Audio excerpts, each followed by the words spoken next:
आज बेशर्मी सुनिए कि कितनी बेशर्मपना हो सकता है प्रशासन में। एक लड़की गायब होती है, संजना भारती। ये लोग थाने में केस करते हैं। अब सोचिए कि थाना इस थाना से उस थाना दौड़ाया जाता है इन्हें। शालू का देखिए तबीयत खराब है, इनका हालत खराब है। ये बहन को भूल ही नहीं पा रही है तब से। उसको मिट्टी तेल छिड़क के जिंदा जलाएंगे। जिस दर्द से मेरी बेटी को मारा ना, उसी दर्द तकलीफ दे दे को उसको मारना चाहते हैं। आपको अपने चचेरे भाई रुपेश पे कब से शक? उस रुपेश पे तो शक हुआ जब मेरी दीदी गायब हुई उसके 10-15 दिन बाद। एक बेटी तो चली गई और अब दूसरी बेटी जो पढ़ना नहीं चाह रही। नहीं पढ़ना चाहती? नहीं, इतना डर गई कि पढ़ना नहीं चाह रही। अगर बालिक है कि नाबालिग है, बोले कि बालिक है तो बोला कि बालिक है तो क्यों टेंशन ले रहे हैं। वो किसी से भाग गई होगी, आ जाएगी 2 दिन। भगवानपुर थाना। भगवानपुर थाना बोला। प्रशासन के लापरवाही के वजह से ही मेरी बेटी की जान गई। नाम के लिए एसपी है, दरोगा है, सब करता कुछ नहीं है। एसपी के यहाँ आवेदन दिए, स्पीड पोस्ट किए। एसपी भी बिका हुआ था, एसपी भी मेरा नहीं। जी प्रणाम, स्वागत है आपका सच बिहार में और हमें सुमित कुमार। बिहार की प्रशासनिक हाल क्या है आजकल आप लोग देख रहे हैं। हर तरफ सुशासन कहे जाने वाले राज्य में आए दिन की खबरें आती हैं। अब तक तो आपने पुलिस की लापरवाही देखी है, भरपूर वाला।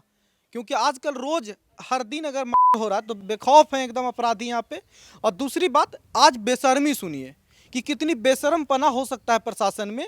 एक लड़की गायब होती है, संजना भारती। अभी हम वैशाली में हैं, वैशाली जिला के ये पीड़ापुर है और यहाँ से संजना भारती लगभग 1.5 महीने पहले गायब होती है। ये लोग थाने में केस करते हैं। अब सोचिए कि थाना इस थाना से उस थाना दौड़ाया जाता है इनको, भगवानपुर और गोड़ौल के बीच में। ये बताकर कि लड़की कॉलेज गई थी, तो कॉलेज पड़ता है भगवानपुर में और घर पड़ता है गुड़ौल में। तो ये करके एक थाना से दूसरे थाना दौड़ाया गया। इस चक्कर में दोनों ही थाना ने लापरवाही दिखाया और लड़की का लाश मिला 1.5 महीने बाद। अब घर का हाल ये है कि सोचिए कि इस घर में सिर्फ लड़कियां थी 2। इनके पिताजी को लगता था संजना के कि बेटा की कोई ज़रूरत नहीं है, क्योंकि बेटियां ही बेटे की तरह हम पढ़ाएंगे लिखाएंगे। अच्छा सा मेहनत कराया, सब कुछ कराया। और आज हाल ये है कि किसी ने इनका साथ नहीं दिया। बेटी को बेटे की तरह तो ट्रीट किए, लेकिन समाज ने उसे कमज़ोर और अबला की तरह ही दिखा। तभी इस संजना का हाल ऐसा कुछ कर दिया। माँ है, माँ बहुत कुछ कह रही थी, बता रही थी ऑफ कैमरा भी कि किस तरह से संजना उदास रहती थी, किस तरह से उसका चचेरा भाई जो रुपेश है वही परेशान करता था उसको। तो बहुत सारी कहानियां हैं इसके पीछे और इसमें सबसे बड़ा चीज़ है वो है प्रशासन का बेशरमपना। प्रशासन में आप लोग कब केस किए थे सबसे पहले? 27 को मेरी बेटी का अपहरण हुआ, 28 को जब गए भगवानपुर। 28 मई को। 28 मई को कहाँ गए थे चाची? मतलब थाना भगवानपुर। हाँ क्योंकि वहाँ पे पड़ता है वो कॉलेज। हाँ, एलन कॉलेज भगवानपुर क्षेत्र में है और मेरा घर गुड़ौल प्रखंड में। हाँ, इसीलिए मैं वहाँ गई। और बगल में भी है, जस्ट बगल में है। वहाँ गई तो बोला गया क्या हुआ। मैं बोली मेरी बेटी लापता है, कल से एलन कॉलेज आई थी एडमिट कार्ड के लिए। बोला कि बालिक है कि नाबालिग है। बोले कि बालिक है तो बोला कि बालिक है तो क्यों टेंशन ले रहे हैं। वो किसी से भाग गई होगी, आ जाएगी 2 दिन। भगवानपुर थाना। भगवानपुर थाना बोला। बोले कि ठीक है किसी के साथ भाग गई, लेकिन अभी 24 घंटा हो गया, मुझे पता चलना चाहिए ना कि किसके साथ भाग गई। बोला कि किस पंचायत से आए हम? पीड़ापुर पंचायत से। तब बोला कि इससे तब जाइए गुड़ौल प्रखंड। यहाँ क्यों है आपका? तो गुड़ौल है। बोले कि ठीक है गुड़ौल है, लेकिन मेरी बेटी तो भागी एलन कॉलेज भगवानपुर क्षेत्र से ना, यहाँ रिपोर्ट लिखी है। बोले कि नहीं यहाँ नहीं, आपको आपका घर गुड़ौल है, आप गुड़ौल से, गुड़ौल प्रखंड के पीड़ापुर गाँव से घर से निकली संजना। हम यहाँ बोले कि मैं अगर दिल्ली रहती, मेरी बेटी अगर दिल्ली के किसी कॉलेज में से लापता हो जाती तो कि मैं वहाँ से गुड़ौल आती, मैं तो दिल्ली के ही नज़दीकी अथी थाने में न जाती। तो बोला गया कि नहीं, अब गुड़ौल से निकली है, वो गुड़ौल बगल में है, अब गुड़ौल जाइए। फिर भी मैं बोली कि मेरा आवेदन ले लीजिए। आवेदन लिया, एक रिसीविंग दिया। हम केस फौजदारी नहीं जानते, हमको लगा ना कि मेरा एफआईआर हो गया। फिर हम लेकिन बोला कि लेकिन जाना होगा, गुड़ौल भी जाना होगा तभी केस होगा। तब हमको लगा ना कि एक एफआईआर ले लिया, लेकिन गुड़ौल मेरा घर पड़ता है, इसीलिए वहाँ भी फॉर्मेलिटी करना होगा।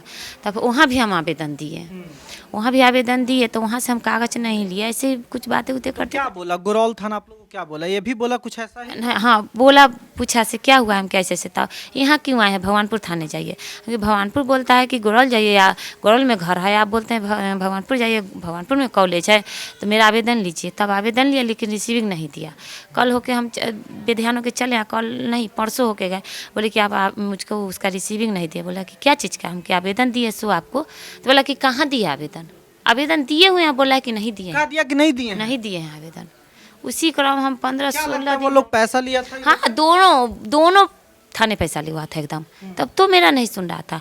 एसपी के यहाँ आवेदन दिए, एसपी पोस्ट किए, एसपी भी बिका हुआ था, एसपी भी मेरा नहीं, वहाँ से भी मुझे कुछ नहीं मिला। थक हार के मैं 26 जून को कोर्ट का दरवाज़ा खटखटाया, कोर्ट से एफआईआर किया। कोर्ट से भी एफआईआर कब आता है थाने में, जब मेरी बेटी का शव बरामद होता है 10 जुलाई को, उस दिन।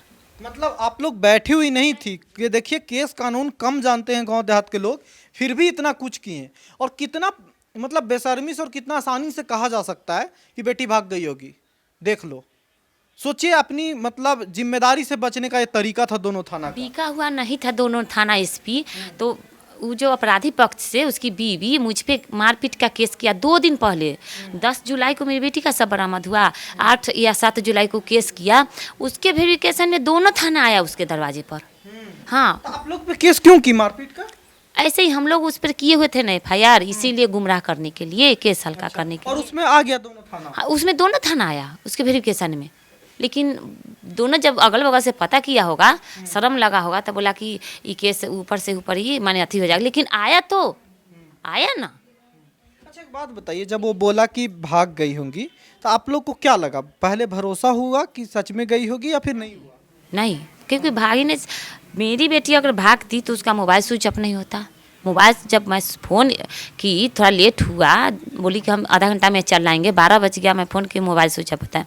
क्योंकि मैं बेटी से हमेशा पूछती रहती थी, और किसी से बात करती होगी तो बताना बोलती थी कि नहीं, तो मैं कैसे भाग गई किसी। जब बात करती तो भी आप लोग को ज़्यादा आपत्ति नहीं? नहीं नहीं नहीं, लेकिन जब हम जानते हैं सारा बात, मेरी बेटी बताई हुई थी कि हम किसी से बात नहीं करते, तो अगर भागती भी तो अगर वो नहीं फोटो कुछ डालती लड़का, तो किसी दोस्त उसके साथ शेयर करता ना है। हाँ भाई, किसी के साथ तो जाती है और वहाँ से कुछ तो पता लगता है। 1.5 महीने तक थोड़ी ना होगा कुछ। और बहुत सारी बातें हैं, और समझिए इन चीज़ों को कि किस तरह से प्रशासन एक्ट करता है, आम आदमी कैसे परेशान होता है थाना पुलिस में जाके। 1.5 महीना तक लड़की का था पता नहीं लगता, और एकदम से एक दिन लाश मिलता है गड़ा हुआ कहीं पे, और उसके बाद से ये मामला खुलता है। ये उनकी बहन है छोटी, सालू, और 2 बहन थी, सालू छोटी है, संजना भारती बड़ी थी। तो ये पूरी बात को जब ये मीडिया में रखी सालू, उसके बाद से ही खुला। और सच में आपकी दोनों बेटियां बेटों की तरह ही थी, खुद से सारा काम भी कर लेती थी और सब कुछ रखती थी। हाँ, वो सिलाई कढ़ाई में भी बहुत परिपूर्ण, पढ़ने में भी तेज थी संजना भारती। सोचिए 1 महीना भी नहीं गई थी सिलाई सीखने, और इतना ऐसा ऐसा सूट और फ्रॉक जो भी हो सी के पहनती थी, से लगता था कि खरीदा हुआ है। क्या कहिएगा सालू, आपके ही बोलने की वजह से आज दुनिया जान रहा है इस केस के बारे में। क्या कहिएगा सालू, क्यों प्रशासन ऐसा कर रहा था आप लोग के साथ? प्रशासन घूस खाया था, दोनों थाना घूस खाया था। यहाँ तक कि एसपी भी घूस खाया था। अगर एसपी घूस नहीं खाया था, जब मेरी मम्मी ऑनलाइन आवेदन दी तो उसको कुछ ना कुछ तो करना चाहिए था ना, कुछ भी नहीं किया, आराम से बैठा हुआ था। नाम के लिए एसपी है, दरोगा है, सब करता कुछ नहीं है। जिसके पास पैसा उसी का काम होता है, उसके अलावा किसी का नहीं होता है। आपको अपने चचेरे भाई रुपेश पे कब से शक था? उस रुपेश पे तो शक हुआ जब मेरी दीदी गायब हुई, उसके 10-15 दिन बाद उसकी फ्रेंड बोली कि आंटी जी मेरी मम्मी को बताई। पहले तो वो अपनी मम्मी को बताई सारा कुछ, उसके बाद उसकी मम्मी आके मेरी मम्मी को बोली कि लड़का ना रुपेश है, आपके घर का जो लड़का है, वो लड़का संजना कहीं भी जाती थी उससे पहले उसके पीछे पहुंच जाता था। मेरी बहन जाती तो उससे पहले वो पहुंच जाता था, और ऊपर से अगर कुछ करने के लिए मना करती या कुछ डांटती मेरी बहन तो मारता भी था, हाथ भी उठाता था। उसके बाद हम लोग को पूरा विश्वास हो गया कि इसी का हाथ है, क्योंकि उससे पहले भी मेरी मम्मी को लड़का एक फ़ोटो दिखाया था एडिट करके, और बोला था कि छोटी मम्मी ये संजना है देखिए। मेरी मम्मी नहीं पहचान पाई, अंधेरा था, बोली कि ठीक से नहीं दिख रहा है। मेरी मम्मी का एक्सीडेंट हुआ था उस टाइम, सिर फूट गया था, आँख पे भी चोट पड़ा था, तो मम्मी बोली आप इसको साफ़ करके दिखाइएगा। बोला ठीक है साफ़ करके दिखाएंगे। उसके बाद से वो नहीं दिखाया। मेरी मम्मी को ये भी बोलता था कि मतलब संजना के नाम से हम पे कोई केस किया है। मेरी मम्मी बोली कौन किया है केस, बता दीजिए। तो नहीं, आप संजना को मेरे साथ भेज दीजिए तो सारा कुछ हैंडल होगा। मम्मी कैसे भेज देती किसी के साथ अकेले? मम्मी बोली कि थाना नहीं भेजेंगे, आप भाई है हर जगह लेके जाते, लेकिन थाना कैसे भेज दे? आज तक नहीं गए, हम साथ में चल रहे, लेकिन वो कहाँ केस था और क्या था ये मैटर? कुछ नहीं बताया, बात ही खत्म कर दिया। वो बोला कुछ नहीं था, बस ऐसे ही बोल रहे थे। क्या था? उसको क्या लगता है कि संजना पे हमेशा से नजर था रुपेश का? हाँ, हाँ और क्या आपको अंदेशा है कि ब्लैकमेल वगैरह भी कर रहा था? हाँ, ब्लैकमेल भी करता है। ब्लैकमेलिंग तो आजकल सब कर रहा है, क्योंकि एआई ऐप जो है ना, उससे किसी का भी फ़ोटो, किसी भी लड़की का फ़ोटो एडिट करके कोई भी ब्लैकमेलिंग करने लगेगा। सबसे पहले तो ये ऐप को बंद करना चाहिए था। ये ऐप से क्या, ऐप से कोई लाभ है जो ऐप खोल के रखा है सरकार? पहले तो इसको बंद करना चाहिए था। अभी भी है, अभी भी ऐप चल रहा है। आपकी बहन का एआई फोटो वगैरह बना के आपको लगता है कि वो ब्लैकमेल? हाँ, एडिट किया था। आप फोटो देखी थी कोई ऐसा जो जिसको ब्लैकमेल कर रहा हो ऐसा? नहीं, फ़ोटो हम नहीं देखे थे। मेरी मम्मी को दिखाया था, वो भी साफ नहीं दिखाया था, एकदम धुंधला करके दिखाया था। तो आपको नहीं बताती थी दीदी कुछ भी? नहीं, कुछ भी नहीं। हम पूछते भी थे, दीदी कुछ होगा तो बताना, कॉलेज आती हो, कोई कुछ बोलेगा तो बताना। बोले नहीं, कुछ नहीं होता है। क्या आपको लगता था कि बहन बोल्ड नहीं थी इसके तरह, वो हिम्मत वाली बोल्ड नहीं थी, वो डरने वाली थी अंदर से। हम उसको कहते थे कि डरना नहीं, इसके तरह रहो, तुम डरती हो बहुत, फिर भी वो उसका स्वभाव ही था डरना, उसको और डरा रहा था। इसी का फायदा उठाया। इसका फायदा उठाया, थोड़ा डरती थी। शालू डरती नहीं है, बोलती है खुल के। आप बहुत कुछ बोली हैं, प्रशासन के पास आप ही गई थी सबसे पहले? नहीं, मेरी मम्मी गई थी थाना, सब जगह मेरी मम्मी ही गई थी। बट बॉडी जब मिला था तब हम ही गए थे। वहाँ पे बोला गया कि तुम कौन हो, क्या करने आई हो यहाँ पे? तो हम बोले भी कि मेरी बहन लापता है 1.5 महीने से, हम वही देखने आए। तो यहाँ पे क्या देखने आए? हम बोले डेड बॉडी देखने आए, हमको दिखा दीजिए। यहाँ पे डेड बॉडी नहीं है, डायरेक्ट बोला यहाँ पे डेड बॉडी नहीं है। हम बोले डेड बॉडी नहीं है तो आप लोग यहाँ पे क्या कर रहे हैं जब डेड बॉडी नहीं है? तो बस यहाँ पे एक कपड़ा मिला है, बैग मिला, डॉक्यूमेंट्स मिला। हम बोले बैग दिखा दीजिए, वो भी नहीं दिखाया। फिर बोले डॉक्यूमेंट्स दिखा दीजिए, तो उसमें भी पूछा गया कि कौन से बैंक का खाता था तुम्हारी बहन का? हम बोले सेंट्रल बैंक का था। वो बोला कि नहीं, स्टेट बैंक का है। फिर नाम पूछे तो बोला कि नाम क्या था तुम्हारी बहन का? हम बोले संजना भारती। तो नहीं, अंजलि कुमारी नाम। बोले आप हमको डेड बॉडी दिखाइए। ये सब नहीं दिखा रहे। जब दूसरी लड़की का है तो डॉक्यूमेंट्स दिखाना चाहिए था ना, बैग भी दिखाना चाहिए था, नहीं दिखाया। आपको क्यों नहीं दिखा रहे थे? वो छुपा रहा था ना, घूस खाया था, दबाने की कोशिश कर रहा था। वो वहाँ से भगा रहा था। हम इतना तक बोले कि आप मेरी बहन को कभी देखे? वो वाला नहीं। तो जब देखे नहीं, पहचानते नहीं, कैसे बोल सकते कि मेरी बहन नहीं है? इतना बोलने के बाद भी वो नहीं दिखा रहा था। वो वहाँ से डायरेक्ट इतना ही बोल रहा था, यहाँ से जाओ। इतना बोलने के बाद बोला कि पेपर लेके आओ। पहले केस उसकी थी। हम बोले हाँ, सब कुछ करके थक चुके हैं, तो ठीक है पेपर लेके आओ, तब तक हम लोग ये डेड बॉडी निकाल रहे हैं। बोले ठीक है, मेरी मम्मी मेरे पापा लेके आ रहे हैं। उसमें भी उससे अगर नहीं टाल पाया तो फिर बोला कि पहले पेरेंट्स को बुलाओ, उसके बाद डेड बॉडी दिखाएंगे। बोले ठीक है, मेरे पेरेंट्स आ रहे हैं, तब तक मेरे मामा जी है, मेरे जीजू है, सबको दिखाइए, हम भी तो है, मेरे भैया भी थे, मेरे अंकल थे, सब बोले, फिर भी नहीं दिखा रहे। डायरेक्ट बोला था इसकी बहन नहीं है। मेरी बहन को देखा नहीं, जानता नहीं, नाम नहीं जानता, पहचानता नहीं, तो कैसे बोल सकता है? ये लोग इतना पैसा था आपके चचेरे भाई के पास, क्यों दे देना? उसके पास कुछ नहीं है। वो तो अपना घर लोन ले रखा है, घर पे भी लोन ले रखा है, 7-8 लाख रुपया लिया है। हाँ, दूसरे का हाथ है, उसके बस का बात नहीं है 10,000 भी देने का किसी को घूस। उसके पीछे बहुत बड़ा हाथ है, तभी तो ये दोनों थाना एसपी सबको मैनेज किए हुआ है। उसके पीछे बहुत का हाथ है। हाँ, और सोचिए, थोड़ा सा ये सोचिए कि समाज की ओर जा रहा है। रुपेश अपना चचेरा भाई है, एक तरह से हुआ चचेरा, और सोचिए उसके बाद भी वो इस तरह से हरकत करने में शामिल था अपने ही बहन के साथ। वो बहन जो हर साल राखी बांधती है, अपनी बेटा नहीं है इनके कोई भी, तो 2 बहनें हैं सिर्फ, और वो हमेशा राखी बंधवाता था। हाँ, जब से वो होश संभाली होगी संजना, तब से वो राखी बांध रहा है। ले जाइए इनको। शालू का देखिए तबीयत खराब है, इनका हालत खराब है, ये बहन को भूल ही नहीं पा रही है तब से। तो ये स्थिति होता है जो सरकार और समाज कहता है बेटी पढ़ाओ बेटी बचाओ, बेटियों को इस तरह से बचा रहा है कि अब ये डरेगी। अभी शालू को डर लगता है। शालू कहती है मम्मी इनकी कि बोल्ड है, बहुत बोलती है खुल के, लेकिन अब शालू को भी डर लगता है। हाँ, अब शालू को भी डर लगता है। इतना डरी हुई है, ऐसे आपके सामने में देख ही रहे। 2 बात बोलती है, डर जाता है। रात में भी सोने जाते, सुतले में भी वो थरथराती रहती है, कपतिया बड़बड़ाती रहती है कि मेरी बहन को नोच के मार डाला, मेरी दीदी को नोच के मार डाला। क्योंकि कपड़ा उपड़ा जो तो नंग थी, थोड़ा सा कपड़ा था, वो भी नोचा ऊँचा हुआ था, पूरा थी हुआ था, एकदम डर के सहम गई है। अब इतना देखिए 7-10 कपड़ा भी पूरा नहीं था। नहीं, कपड़ा भी पूरा नहीं था। क्या लगता है कि वो लोग रेप वगैरह भी कर रहे हाँ, गैंग रेप किया गया है। मेरी बेटी के साथ गैंग रेप हुआ है। सोचिए, जिस कपड़े में वो घर से निकली थी वही कपड़ा सबके साथ बरामद हुआ है। सोचिए, एक कपड़ा में वो 1.5 महीना वो दरिंदा किस तरह से मेरी बेटी को टॉर्चर करता होगा, किस तरह से रखा है।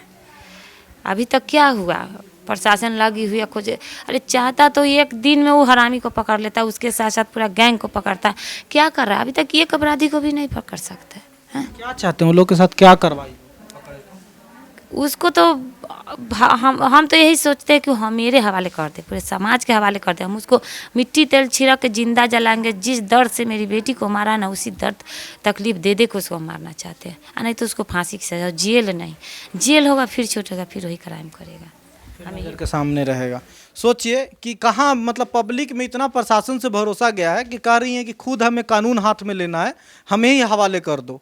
तो ये स्थिति तब होती है जब प्रशासन पे लोगों का भरोसा न रह जाए। प्रशासन जिस तरह से काम की, आपकी बेटी को न्याय अगर तुरंत मिलता, तुरंत खोजबीन होता, कार्रवाई होता, तो ये आरोपियों में डर बना रहता और शायद बरामद हो जाती। कहीं ना कहीं 1.5 महीना लगा, इसमें वो लोग को ये लगा कि अब कुछ नहीं होने वाला। प्रशासन से तो मेरा पूरा ही तरह विश्वास उठ गया, क्योंकि अगर प्रशासन शुरू में सुन लेते, मेरी बच्ची मेरे साथ थी, क्योंकि ये घटना 1.5 महीने बाद सब बरामद हुआ, लेकिन ये घटना हमको लगता है कि 15 दिन पहले ही हुआ था। 1 महीने तक उसको किस तरह प्रताड़ित किया गया, एक कमरा में रखा गया। प्रशासन के लापरवाही की वजह से ही मेरी बेटी की जान गई। यहाँ तक नहीं, कोर्ट से भी जब हम केस किए तो 16 दिन बाद सब इधर बरामद होता है और केस आता है थाना में। क्या 16 दिन कोर्ट से आने में लगता है समय, इतना समय लगता है? जो अब तो ऑनलाइन आवेदन होता है, चाहता तो 24 घंटा में ही केस दे देता। तो इतना माने उसके साथ भी मिला पावरफुल आदमी है। वो जो लड़का करता है केवल एक मोहरा है, उसके साथ बड़े से पैसे वाले आदमी मिले हैं जो पैसा शेयर करके और पार्टी को दबा के रखने के लिए ये काम करते हैं। तो हम चाहते हैं कि जितने भी लोग, और जिस तरह से मिट्टी में खोद कर गाड़ा गया था, लगता है कि 7-8 आदमी का काम है, तो सारे लोग को पकड़े और जिंदा जलाया जाए और फांसी का सज़ा दिया जाए। अब तो प्रशासन हमें मदद करेंगे तो हमको यही न्याय चाहिए कि इसके बाद कोई खड़ा नहीं हो और दूसरे की बेटी और माँ बहनें भी सुरक्षित रहे। सोचिए, मतलब आप बोल रहे थे अभी कि आपकी 2 बेटियां हैं, बेटों की तरह हमेशा रखा, और आपको इतना बेटों की चाहत नहीं थी कभी? नहीं, कभी नहीं। हम दोनों पति पत्नी भी ग्रेजुएट किए हुए हैं, पढ़ाई लिखी है। भगवान के नहीं मर्जी थी, हमें सर्विस नहीं हुआ। उसके बाद हम लोग चाहते थे कि कोई बेटी कुछ करे, और तमन्ना थी बेटी की कि हम कुछ पढ़ लिख कर करेंगे और पापा मम्मी का बेटा की तरह अधिकार करेंगे। लेकिन ये एक बेटी तो चली गई, और अब दूसरी बेटी है जो अब पढ़ना नहीं चाह रही। पढ़ना चाहती है? नहीं, इतना डर गई कि पढ़ना नहीं चाह रही। बोलती है कि नहीं, हम एक पापा के सहारा हम बच गए हैं, अगर मेरे साथ कोई घटना घट जाता है तो हम क्या करेंगे। ये आजकल के दौर के माता पिता बने, लगा कि बेटियों को बेटों की तरह पालना है, लेकिन समाज पुरोहित रहा। समाज को, एक लड़की को आगे निकल कर काम करना, मेहनत करना, इंडिपेंडेंट रूप से हर चीज़ को रखना, अपनी बातों को रखना, बनना कुछ, ये नहीं सुहाया। और खुद समाज को छोड़िए, चचेरा भाई को नहीं सुहाया ये बात। जी नहीं, कुछ नहीं सुहाया। और ऐसा घटना घट गया। बस हम यही चाहते हैं कि मेरे साथ पूरा बिहार नहीं, पूरे देश के आदमी न्याय के लिए खड़ा हो, और हमारी बेटी चली गई, दूसरी बेटी की सहायता के लिए उसको पकड़ा जाए और फांसी की सज़ा दी जाए। जो भी उसमें सम्मिलित हो सबको फांसी दिया जाए। चलिए, ये हाल है बिहार की कानूनी व्यवस्था का। सरकार से क्या कहना, सरकार को नहीं समझ में आ रहा खुद ही कि क्या करना चाहिए। सरकार जिस प्रशासन को, पुलिस व्यवस्था को कहती है कि हम लोग भाई कानून व्यवस्था बनाएंगे, वो कानून व्यवस्था क्या कर रहा है देखिए। यहाँ पे अब सुरक्षा, खैर इनकी कोई गलती नहीं होगी, इनको तो जस्ट ऑर्डर मिला होगा। इसमें थानेदार की जितनी दरोगा की भूमिका होती है उस पर बहुत सवाल है। आप लोग किस थाना से हैं सर? गुड़ौल थाना से। गुड़ौल थाना। आप भी गुड़ौल थाना? पुलिस लाइन से है। अच्छा, पुलिस लाइन से हैं। आपको अब एसपी के द्वारा पोस्टिंग की गई है सुरक्षा के लिए। अच्छा, सुरक्षा के लिए। आप तो गुड़ौल थाना से? अच्छा, जब चौकीदार हैं हम। चौकीदार हैं। अच्छा, गुड़ौल थाना जब ये लोग गए थे तो आप लोग ऐसा क्यों बर्ताव किए? तो हम लोग इसके जवान, हम चौकीदार हैं। मेरा ड्यूटी थाना पे नहीं रहता है, हम लोग गांव में रहते हैं। अच्छा, तो आप चौकीदार हैं। सबसे पहला काम तो चौकीदार को ही होता है, पता लगाना। इस गांव के हम नहीं हैं। अच्छा, इस गांव हम के। दूसरे गांव के हैं। आपको ये बात महसूस होता है कहीं ना कहीं थाना पुलिस कमी की है इस बार? ये बात बड़ी अधिकारी बताएंगे, हम अथोराइज नहीं है। ठीक, कोई बात नहीं, हम लोग भी समझते हैं इस बात को कि आप प्रशासन है जस्ट, और इनको लाया गया है। देखिए, उनको लाइन हाजिर से लाया गया है, लाइन से लाया गया है पुलिस रिजर्व फोर्स जो होता है, और इनको थाना से चौकीदार है दूसरे जगह के। इस एरिया का चौकीदार कहाँ है, सबसे बड़ी सवाल। दूसरी सवाल कि ये थाना गुड़ौल थाना और भगवानपुर थाना दोनों क्या कर रहा था, दोनों मिलके क्या नहीं खोज सकता था? तो ये हालात हैं समाज का भी, और ये हालत है कानून का भी। अब चुनाव आएगा तो यही प्रशासनिक व्यवस्था, महिलाओं को सम्मान के नाम पे वोट मिलेगा और आप देने जाएंगे हंसी खुशी से। तब जो सोचिएगा कि संजना भारती के साथ क्या हुआ, कहीं और कोई संजना भारती ना बन जाए। राय जरूर दीजिएगा। देखते रहिए सच बिहार। नमस्कार।